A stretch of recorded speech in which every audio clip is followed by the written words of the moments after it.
We're about to head down a 450-mile stretch of road that is even more isolated than the Alaska Highway. There are fewer spots to fill up, absolutely no cell service, and steep drop-offs that trip up even the most careful drivers. That's gonna leave a mark. This road is called the Stewart-Cassiar Highway, or the Cassiar for short, and it's located in one of the wildest but most beautiful parts of Canada. If you're new here, we're Kalyn and Joseph, and we just finished spending an epic summer RVing through Alaska. Now we're embarking on an almost 5,000-mile road trip back to the East Coast.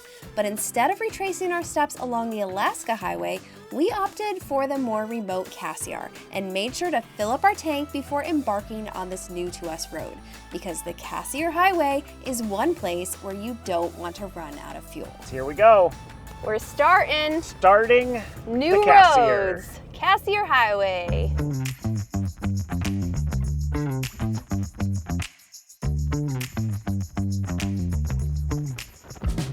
I spy a pretty blue lake. I know, you can see it a little bit. I wish I had time to fly the drone over it. It is so nerve-wracking when you have a very small shoulder and there's RVs and semis coming at you. Thankfully, there hasn't been a ton of traffic, but No, if narrow it's not roads bad. make you nervous, Yeah. you're going to be nervous on this road. And we're the slow ones, so everyone's always passing us too, which is also nerve-wracking. Is this a storm a-brewing? It looks like it. I don't know if it's coming north or what. We were just saying how pretty of a day it was. It's been and now blue sky. Yeah, now it might downpour. That might hinder things a bit. Might put a damper on things. Originally, I was gonna stop at a boondocking spot about 58 kilometers south of the northern end of the Cassiar. And I feel like we could just keep going forward. It's about 4:30 now, and we're just starting to get into some more rolling hills, and it's really pretty because the first part was just, there was like, obviously a lot of fires have gone through. It wasn't super scenic, but I'm starting to see mountains in the distance as well. And I'm like, let's just keep pushing. Like, even though we did a lot of miles today already, let's keep pushing a little bit further. And hopefully there's another boondocking spot that we will come across, because we have no cell service right now to be able to check. And we got lucky because the rainstorm was going north and we were going south, and so I see it very far in my rearview mirror.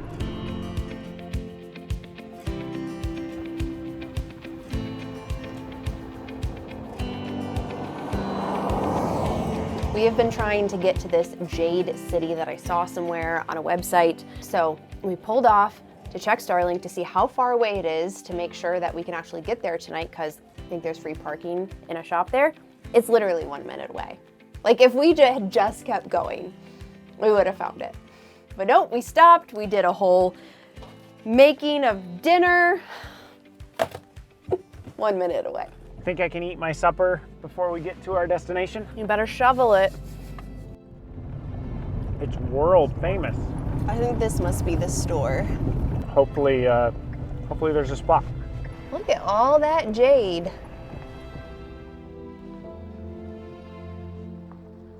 How level are we? I'm checking. 2 inches off on the passenger side, so we should throw a couple under there. Keep going. Good.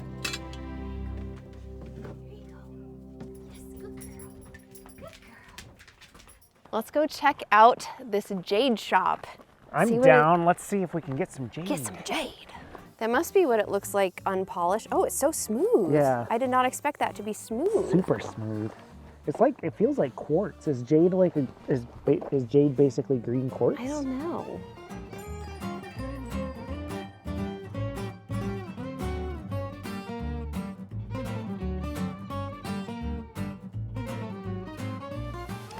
Okay, I gotta hide the price. How much do you think a jade bracelet would cost? Simple jade bracelet. Make your guesses. $130. It's your turn. Yep, we've got a simple, beautiful jade cutting board. Oh, you're supposed to cut things on It's that? about a half inch, maybe 3/4 inch thick. Lock in your answers. $650. Ow, I didn't know jade was that valuable. I was reading that the reason why there's so much jade here is because 90%, I hope that's true, I got it off the internet, so it has to be true, 90% of the world's jade comes from this area, is mined from the Cassiar area. And I had no idea about that before today. This morning, we're taking one quick pit stop before we head on down the Cassiar highway, and that is we're going to a mining town actually called Cassiar. So I don't know if it's what the name of the road is named after, but anyways, it's an old mining town, but they weren't mining jade. And we're taking the bike for two reasons. Number one, it's easier to take the bike than to take the whole rig up this back road, but number two, the bike's just more fun.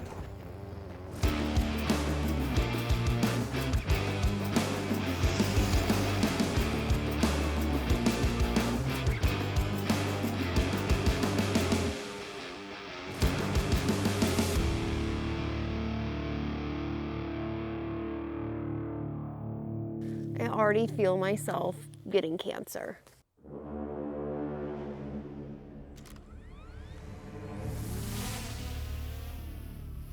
Asbestos. That's the resource this community was mining back in the 1950s. The small town was called Cassiar and had about 1,500 residents at its peak. For 40 years, the town thrived in this industry. But in 1992, the demand for asbestos diminished, wonder why, and the Cassiar Asbestos Mining Corporation filed for bankruptcy. Employees were laid off, houses were sold or bulldozed and burned to the ground. And now, only a junkyard and the abandoned mine remains.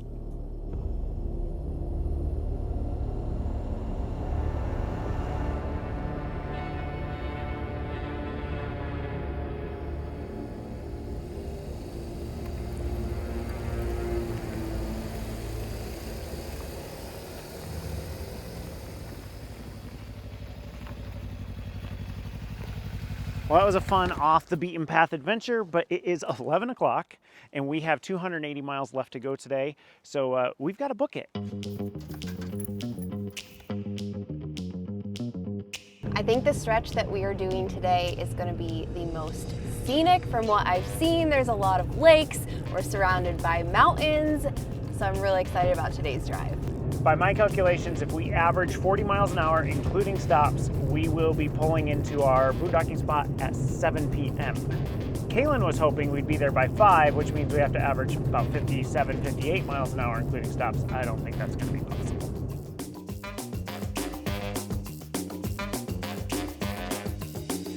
It's been a while, but she's got the Bringing milepost back the out milepost. I didn't have it with me yesterday, and I was like, I really want to know where there's turnouts and rest areas and what's coming up.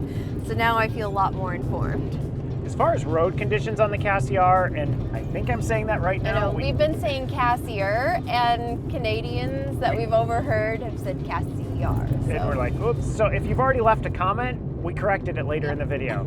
So yeah, anyway, for some reason I was expecting this road to be really rough and like frost heaves and potholes. I think you equate remoteness with roughness. Apparently. Yeah. Because it's been paved the whole way. Yeah. There's been a few, there haven't even really been potholes, a few little frost heaves here and there. That's but about it. Nothing major. I'm going 56 right now and no problem. So maybe we will make it. Maybe we'll make it by 5. Maybe. We'll see. Depends on how many stops we have. Fuel stop. Half a tank.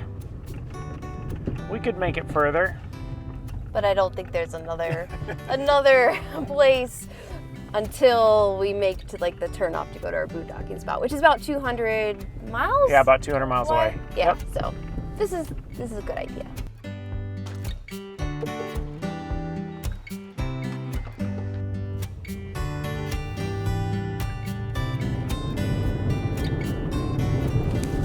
You just made a very significant accomplishment. What was that? You reached the highest point on the Cassiar Highway. Oh, yay! 4,072 feet.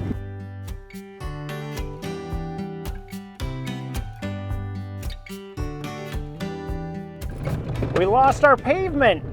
What happened to it? It's been super great roads. Well, super great.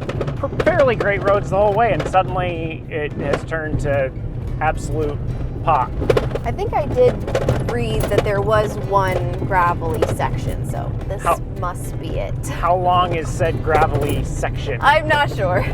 Oh, like 2 seconds later. Yep, like we're done. It's like a mile long. We're done. Back to hopefully smooth roads. Pavement.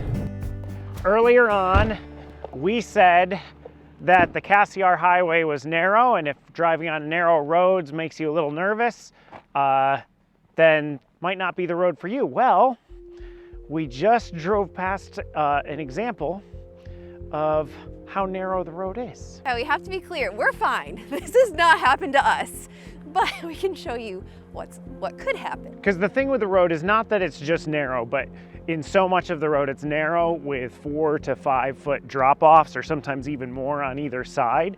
So there's no place to pull off. There's literally no shoulder. If you start going off the road, well, something like this might happen to you. I'm going to show you how fast this happens on a narrow road using my expert traffic crime scene skills here. He first left the road right there, and by right there he was completely sideways and gone. Look at all the dirt that got shoved up here. Oh my goodness. When he hit. That's gonna leave a mark. That's the thing with a no shoulder road, you do not have much time to save it. If you get your tire off into this right here. I think we're both a lot more alert now. Just saw a bear. We're pulling over. This is our first ever wildlife sighting on the Cassiar. To the right, to the right.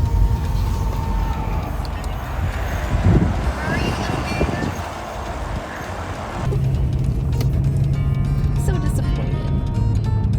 Are you disappointed, Trin?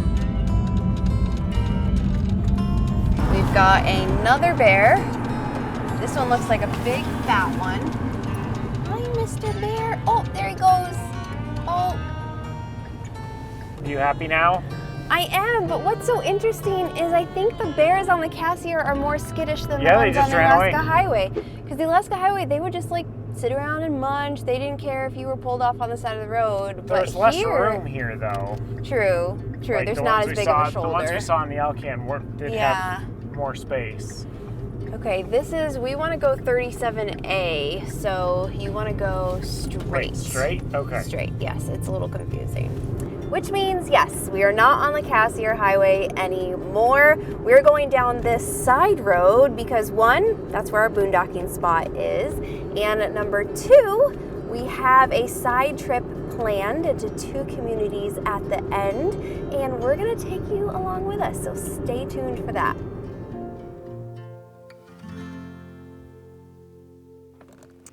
We really lucked out with this boondocking spot here. It's right off of 37A, which, I mean, when traffic goes by, it's a little loud, but we are tucked into the trees in here, so it feels like we're a little more private, and thankfully, there's not a lot of traffic on this road anyway, leading to Stewart, which we're going to go to later today. I really thought Starlink was gonna be a problem here. After all, we got a towering mountain over there, towering mountains over here, but we've gotten this type of speed the entire time we're here. And I'm so glad that Starlink works, because when I saw these mountains and I saw the little glaciers in there, I was like, we have to stay here. We have to stay here. This is the boondocking we have been missing all summer long. Alaska was amazing, 0 complaints, but it is nice to find a just tucked away, quiet boondocking spot. Except for the gnats. There's like all these little bugs and gnats, and sometimes when you're trying to film a video, they go right in your mouth. Go right in your mouth and you end up coughing and hacking, and yeah.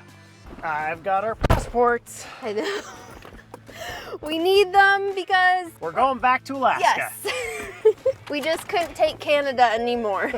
No, actually, it's very interesting because Stewart is in BC and Hyder is in Alaska, and Hyder you can only get to via Stewart. So we're gonna visit both today, but it's about, so I've got 43 kilometers down to Stewart. I don't think we can get lost because this is a pretty straight shot. Yeah. There is also another little tiny boondocking spot right there, right next to us, but we could not fit in there. So if you have a van or a Class C, small Class C, that would be your go-to. But it's very convenient to be on this road and not be super far away from where we need to go. I was gonna say, I'm not sure convenient is the right word. Like the nearest gas station is 10 minutes away. The nearest grocery store is in Stewart, which is 30 minutes away. But it's convenient to this road. Yeah, we kind of didn't do a very good job at stocking up in Whitehorse. We did a terrible job. We were just kind of... I think we were just so focused on the route. We were so focused on the route. Yeah. We had videos to get up. There was a lot of stuff going on. And so when we left Whitehorse, we were like, we should have gone to Walmart. we don't have much. But we've been surviving. Peanut butter and jelly sandwiches. Got a few more days, and then we'll hit up a Walmart on our way further east. How happy are you to be doing the scenic drive without a motorcycle? It's so nice. I get to see everything. And you guys don't have to look at it through a motorcycle handlebars.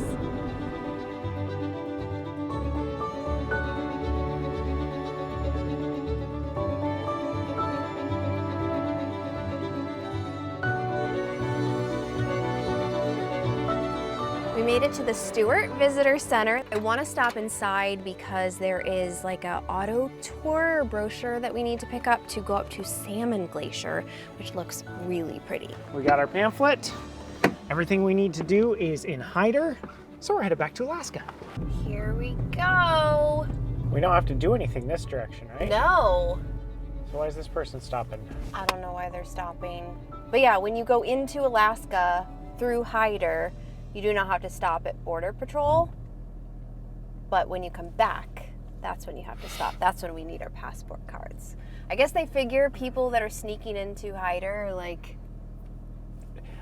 they got to come back. Yeah, I would just be concerned that people not thinking, since there's no border crossing, that they would like not have the proper paperwork or something. Right, on the way back, and then they're stuck in Hyder. Here we go. So, there's the sign. There it is. Welcome.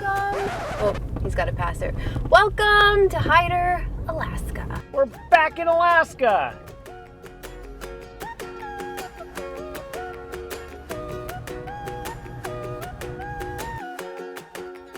We had somebody who didn't get their first postcard. So using this opportunity to mail one out. However, this post office is closed and is going to be closed for several days for staffing issues, and we don't have a postage stamp. So we're going to try throwing a $1 bill on there. We put a little note saying please use for postage. And we'll see if this small town post office pulls through for us. So Hyder should be on Alaska time, which is 4 hours different than Eastern time. However, because it's so close to Stewart and really only Hyder and Stewart interact with each other, the town people all agreed that they were actually going to work on Pacific time as opposed to Alaska time, except for the post office. The post office is on Alaska time because it's a federal building and has to abide by federal rules, and time zones are federal. I just think that would get to be so confusing if I lived here. It'd be like, oh, I gotta make it to the post office in time. Wait, have to do the calculations.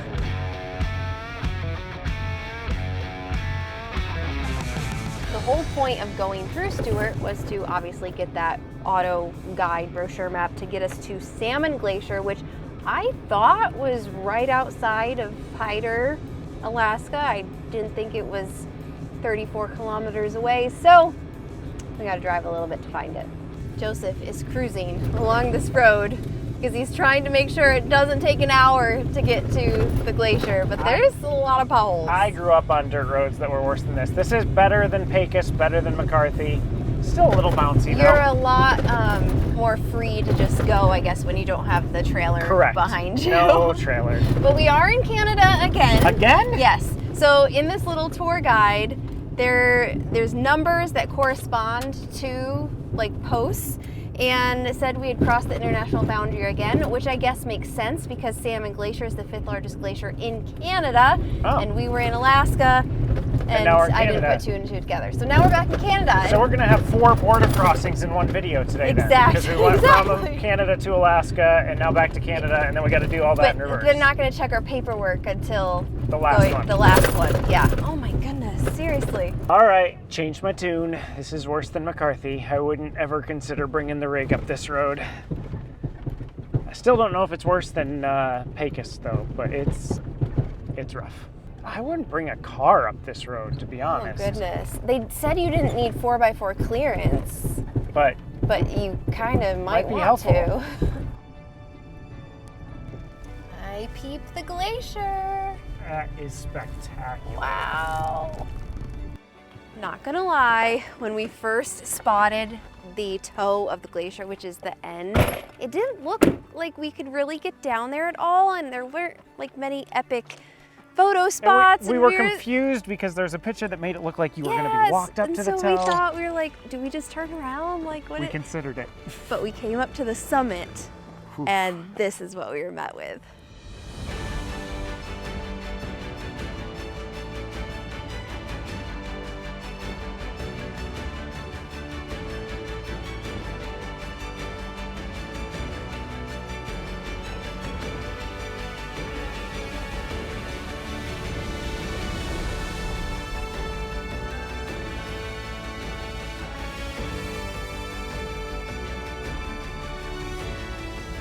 I want to show off here.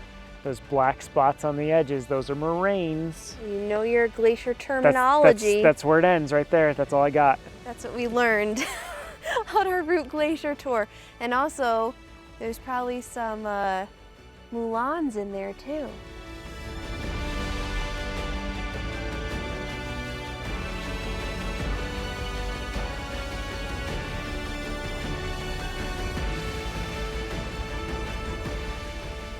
Our last stop for today is to go see some bears catching salmon. And we are not spending $2 grand this time. No, that was like 200 times the amount that we are spending today. So we're referencing Brooks Falls, which was an amazing experience. But for just $10, $5 a person, you can see them here in Hyder.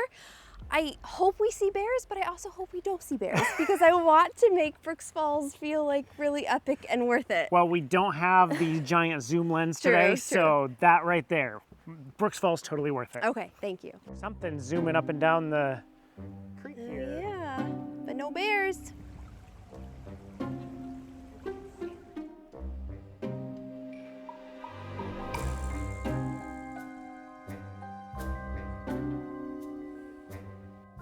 I don't know why the bears aren't here. There's like a fresh platter for them. They can choose between live, they can choose between already dead. It's literally a fish buffet. I think he's still moving a little bit. I don't know why, but like this is super sad. And I don't get sad when I see a bear like get a fish, but for whatever reason, so all the salmon come back to this creek where they were born, spawn, lay their eggs, and then die. And we're literally like watching. We just watched a fish that was struggling, and now it's just floating downstream. Oh, he's still alive, barely. And it's just, I don't know, it's really weird and sad just to see this part of the cycle of life. He hasn't moved in quite a while. I think he's gone. This was a really sad stop. His final resting place was under a tree. Looks like we're out of luck here today. We've got to get back to the RV. No bears here, but don't worry. If you need a bear fix, we've got you covered. Just go check out our Brooks Falls video. We'll put a link in the description and you'll get all the bears you can imagine like this one.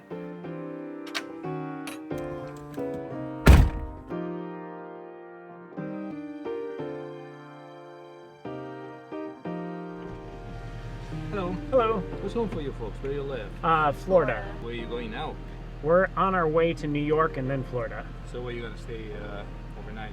Overnight, we're halfway between here and the junction with 37. We're boondocking. Four crossings in one day. 4 crossings in one day. It's got to be a record for us.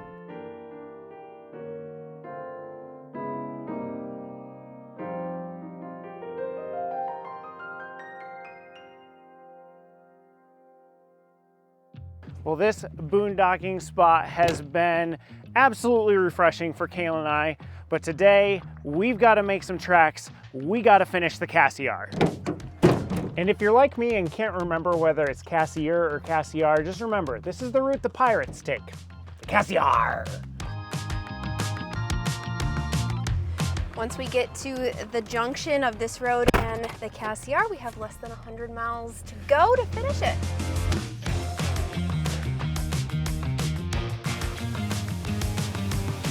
Made it to the junction.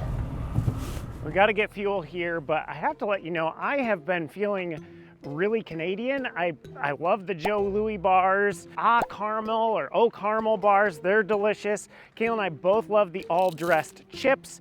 I just think Canada is rubbing off on me, but we're waiting for somebody to finish fueling up.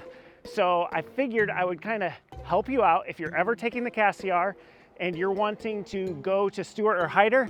You're going to take Route 37A, and then when you're done there, you're just going to jump on 37A. Since when do you do this? You left me to go make a sign joke. You look so fancy. Okay, it's about to fill. Oh, well, how do you know? Did you hear it? No. It changes. Oh, you can tell how often I do this. All jokes aside, this is a big milestone. We have hit 1,000 miles. Sorry, Canadians, that's 1,000 and something kilometers, but 1,000 miles of our 4,900 mile trip back to Central New York. We are nearing the end of the Cassiar, so we're going to do rapid fire comparison between this highway and the Alaska highway, starting with the scenery. So comparing up to Watson Lake of the Alcan, I would say this one is better. I would say that too. The last, I would say third to half of the Alaska highway was really pretty. Yep. However, with the Cassiar, the very beginning and the very end that we're doing now is not, I mean, it's pretty, but it's not super scenic, whereas the middle, when you go through the Cassiar Mountains, so pretty with all those blue lakes. Now let's talk about roads. Okay, so again, going from just up to, from Dawson City? That's where it starts. Dawson Creek. Dawson Creek. That's where the Alaska highway starts. From Dawson Creek to Watson Lake, I would say the Cassiar is better than the Alcan through that area. The Alcan deteriorates significantly after that. From Destruction Bay to Toke, it was bad. It gets worse. So you're not going to miss bad roads no matter which way you go. But the Cassiar, we have been able to go at the speed limit, which is 100 kilometers per hour. And it's all been paved, very smooth, except for a very small spot. There's been a couple bumps here or there, but really, it's great. Yeah. In terms of amenities. Well, there's no cinnamon rolls, at least that You've I've been found. thinking about that ever since you had... That cinnamon roll at Testa River Lodge on the Alcan. He's dreaming about these Amazing. cinnamon rolls. There are not a lot of places to stop and eat along the Cassiar. And in terms of fuel amenities, I feel like it was fine. Yeah, it was fine. There's less fuel on the Cassiar than the Alcan, but you're still going to be fine. Yeah, one of the things that I was petrified about is we're going to have 5 new diesel cans just to take around with us, because people were you have to fill up at every single gas station, make sure you're not out of fuel, and it's been fine. We could have skipped a gas station or two on the Cassiar. We, out of abundance of caution, stopped whenever we were at a half tank. If there was a gas station, we stopped there. Yeah, but you're gonna have enough fuel. Just plan ahead, look at the milepost, and you'll know where to go. Woo! That guy was close. In terms of wildlife, this one, we had a different experience than many others who have said the Cassiar is, the wildlife is why you do the Cassiar. With wildlife. Yeah. And we actually found more wildlife on the Alaska highway. We saw wolf, bison, sheep, bears, moose. Yep. Was there anything else? I don't know, it was a lot. Whereas on the Cassiar, we've only seen 2 black bears.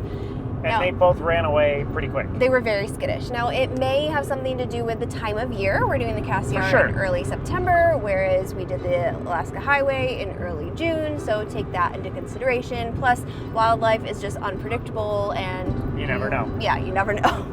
Okay, last topic is cell service. Let's say none. None. At Absolutely all? none on the Cassiar. I mean, we only have Verizon, so maybe other carriers are better. But yeah, the most service we've gotten was when we were actually in Stewart and Hyder, or not Hyder, just Stewart. Stewart had cell service, Hyder did not. Yeah, so I'm so glad we had Starlink, and it's why I also pulled out the milepost guide for our trip down the Cassiar, because I can't look things up on my phone. Whereas the Alaska Highway had, I think every like little town, even if it was Seemed small, like you got a little bit of cell had service. 2 bars of LTE Verizon. So take that into consideration as well. And something that confused me when I heard people ask me like, well, are you taking the Alaska Highway up to Alaska, or are you taking the Cassiar up to Alaska? I thought there were only like the 2 routes, whereas the Cassiar is just like a 400-mile section that connects the Alaska Highway to Highway 16, the Yellowhead Highway. So you can either take the Alaska Highway up in its entirety from Dawson Creek all the way up to Delta Junction, or you can make a decision at the top of the Icefields Parkway to go west on Highway 16, take the Cassiar up, and then either hook onto the Alaska Highway or come the way that we came down, which is to go up through Dawson City and top of the World Highway. Joseph's croaking over here because he realizes how many maps You're he going now has through all to that, make and I'm like, through okay, graphics. I'm just thinking that I got a map this way, I got a map this, it's 16 over, oh, top of the world. Like, this is gonna be a fun map. I hope you enjoyed it. I hope you enjoy our maps.